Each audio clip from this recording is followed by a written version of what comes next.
It's so beautiful. Look how beautiful the snow is. Perfect for scene writing. Hey guys, I'm here. Got a little bit of natural light today from having snow. This is going to be my writing update number 3. I have a lot to talk about, so I'm just gonna jump right in. So this week was all about the outline. As I said in last week's video, I spent the entire week planning out exactly what was going to be happening in my novel. So just to basically go through it really quick, day 1 was an exercise that I found on the blog Write World, and it was a really good exercise because it helped me get my head right in all the right places.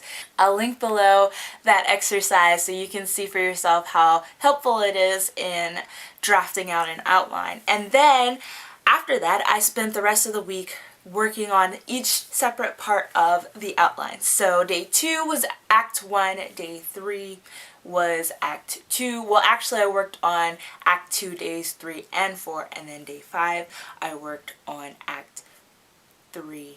Did I say that correctly? Of course, on Saturday and on Sunday they were supposed to be days for assessment and decision, but luckily on Thursday and Friday, I made decisions about my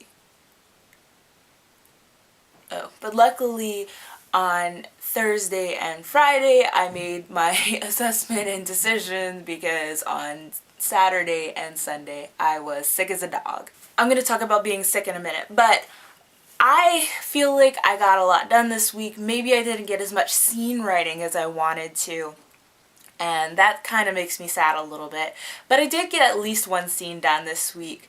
I know I'll get a lot more scenes done this week because this week is going to be about assessing the outline, so I'll have a lot more time to work on scenes. But as far as this week went, very successful. I have, I think, a 10 to 12 page outline of my entire novel. So everything is completely planned out. Every single scene is completely planned out. And it's all written down. I would show you, but my computer's all the way over there. So, Nota! Here, you want to be on camera today? Just for a moment. There. She hates me. Off he runs. Yeah, that's pretty much all the work I got done this week. The hardest part was getting Act 2 down because that's when all the heavy stuff happens. But then Part 3, I'm not sure if I want to keep that part because it does wrap up everything, but not in the way that I necessarily wanted to. So it's all about tweaking, you know. That's what this week is going to be about. It's about assessing the outline, looking for strong points and looking for weak points and working on those so that by the end of this week, I'll have a completely fresh and awesome outline that I'll be ready to move ahead with. So this week is continuing with week 1's work. So week 1 was all about the plot.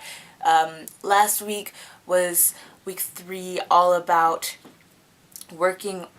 continuing working on that plot, getting down the outline, and then this week will be about assessing that and making sure that everything lines up the way I want it to and go and moves forward with not only the plot for this book but also for the overarching plot of the entire series, so that everything goes oh, that's so pretty, so that everything is consistent and everything works out fine.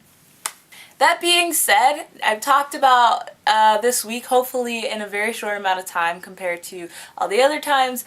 I wanted to discuss very briefly, we'll see how brief that is because I haven't known to talk forever, but I wanted to talk very briefly about what happens when life knocks on your door while you're trying to write. because as I said earlier, Saturday and Sunday I got so sick and I was not able to get any work done at all. So what do? Well, the first thing you have to do is you have to listen to what your body says. You only get one body in this lifetime, right?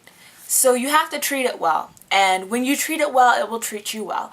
Your writing's gonna suffer if you ignore all of your illnesses or, whatever's keeping you down. If you're having depression, if you're having, a hard time, you need to address that before you move forward. And for some people, writing helps them move forward. For me, I know personally it doesn't. It actually makes it worse sometimes. But you have to listen to yourself, listen to your body, know what works and what's not working. If you are too sick to get up and write, don't try it. I'm not one to enable becoming lazy or, stop writing, because I'm actually really good at that and I say don't do it.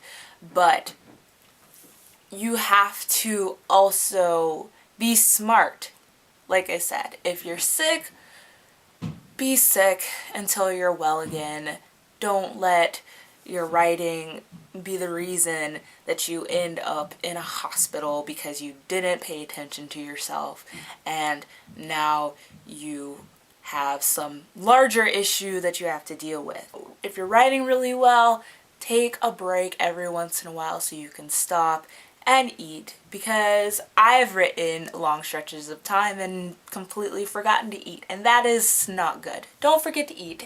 No, it's not just writing. If there's anything that you're passionate about that might make you forget about your basic bodily functions, that's actually really cool, but at the same time you got to take care of yourself in order to get these things done. So don't forget to eat.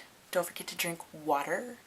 Every now and then, get out in some sunlight, because vitamin D is very, very important and it's vital to your mood. And get some sleep. Sleep is very, very important. If you've been writing for 24 hours straight, you need to go to sleep. Save that file 3 times, save it in 3 different places, save it in 5 different places.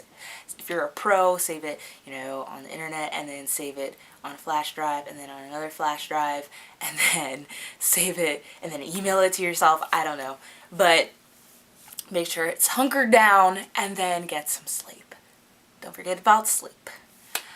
I hope that wasn't too weird. I just wanted to throw that out there, because if I were facing myself maybe a couple of weeks ago or, a couple of years ago, whatever, I would have probably had to have said that to myself.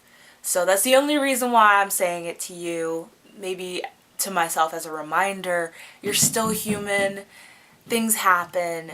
Don't beat yourself up about it. Just wake up the next day when you're feeling better and keep writing.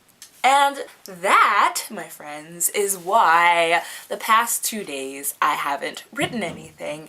But like I said, luckily I had my decisions pretty much already made, and so today I can just keep moving according to plan. I might have to stop a minute and recalibrate everything, like rewrite some of the assignments and get things organized again, but I will be back on the horse by 10:30 tonight.